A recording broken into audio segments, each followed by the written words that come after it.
সকলো বৰ্তমান ভালে আছে নে বুধন চিকান তাৰ ভিতৰত আপোনালোকক সকলোকে স্বাগতম জনাইছোঁ। আজি ব্ৰইলাৰ ফাৰ্মৰ পৰা ষ্টাৰ্ট কৰিছোঁ ব্লগটো। তাৰমানে এইটো তাৰমানে বনাই থকা হৈছে জুতীয়া আৰু তাৰমানে জুতীয়াকৈ বনাইছোঁ আৰু দেই। এইটো বিশেষকৈ ময়ো বনাইছোঁ, ময়ে বনাইছোঁ আৰু লগত আছে হৰেণ আছে, দৌ আছে, তিনিটাৰ ভিতৰত জুতীয়া বনাইছোঁ। ব্ৰইলাৰ ঘৰটো বনাইছোঁ। ব্ৰইলাৰ ঘৰটো এতিয়ালৈকে নিজে লাগি থকা হৈছে যে বেছি পইচা যোৱা নাই, 50,000মান গৈছে। বাঁহটো দৌ ভাগৰ নিজে দিছে, মাটিডোখৰো দৌ ভাগৰে, বাকী আমি এনেই পাৰ্টনাৰ লগতে আছোঁ। 100 ফুট আৰু খেৰ খালে 16,000। খেৰটো চব আমি ডেকালৈ চোৱা খেৰ যে এনেকুৱাই হ'ব আৰু ইয়াতকৈ ভাল নহয়। তাৰমানে বহুতেতো খেৰ চাব নাজানেই, আমি তেও এনেকৈ মেৰামতি কৰি থৈছোঁ। ইমান ডাঙৰ বৰষুণটো পানী নাইপৰা নপৰে আৰু কিমানমান ধৰে ব্ৰইলাৰ কোম্পানী মানুহ আহিলেহে গম পোৱা যাব। কমটি পইচাতে বনোৱা হৈছে, খালি নিজে লাগি থকা হৈছে। কিমান 2 মাহ হ'ল নে বাৰু লাগি থকা? 1.5 মাহমান হৈছে বৰ্তমান। আৰু দেখিছেনে গোটেই ৰংটো দেখাইছোঁ। আৰু গৰমত থাকিবলৈ বহুত মজা। আজি বিশেষকৈ কিমান গৰম দিছে আজিতো গৰম 43 মান চলিব ঠিক নাই। কালি কোৱা মতে 43 মান আছিলে। বেলিয়ে কি বুলি কয় ঘৈণীয়েকৰ লগত কাজিয়া লাগিলে ঠিক নাই, সেইকাৰণে ইমান ৰ'দ দিছে খঙৰ চোততে।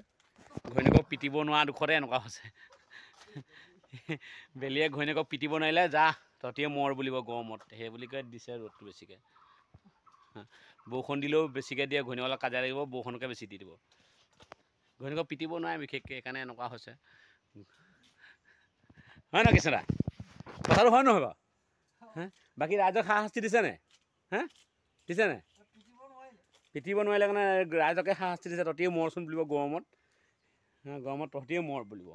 সেইকাৰণে বেলিয়ে ভাবিলে তহঁতিয়ে মৰ, গৰমত কিমান থাকিবিনো ঠাণ্ডাত বুলিব, গৰমতে দিলোঁ পূৰা। AC বিলাকত থকাব ভালেই আছে বাৰু। আমাৰ খেৰঘৰ নিচিনা নাই আৰু বেছ।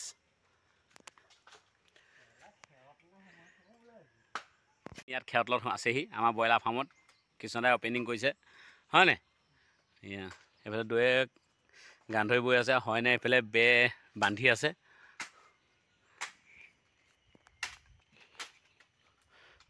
কিমান দীঘল আছে? 100 ফুট দীঘল আছে আৰু 20 ফুট বহল আছে। আৰু টোটেল এতিয়ালৈকে গৈছে গোটেই বাঁহ চাহবোৰ চব নিজৰ ঘৰৰে, বাকী গৈছে হাজিৰা দিয়ালৈকে 50,000মান টকা গৈছে। খেৰ কিনালৈকে দেই, খেৰ আছে 16,000। নিজে যদি কৰে আৰু নিজে যদি জানে চব কাম, তেতিয়া ইমান পইচা নাযায়। আমি এতিয়া নিজে কৰা হৈছে যে সৰহভাগ কাম, সেইকাৰণে ইমান পইচা যোৱা নাই। নহ'লে এইটো ঘৰ বনাবলৈ নাই নাই কমেও 2 লাখৰ ওপৰত লাগিব। আমাৰ এতিয়া টোটেল 50,000মান গৈছেহে তাৰমানে এতিয়ালৈকে। আৰু যদি ভাল লাগিছে কমেণ্ট কৰি জনাব ঘৰটো কেনেকুৱা লাগিছে, কি কথা। আৰু আমি ইমান স্মাৰ্ট নহয় তাৰমানে, ঘৰ চোৱা বিষয়লৈ আমি ইমান নাজানো, তেও থৈছোঁ আৰু থুলমূলকৈ চাই মেলি। তাৰমানে হাজিৰা লগোৱা নাই, ইমানটো হাতত পইচা নাই, কম পইচাতে আমি তাৰমানে ঘৰটো বনাইছোঁ আৰু।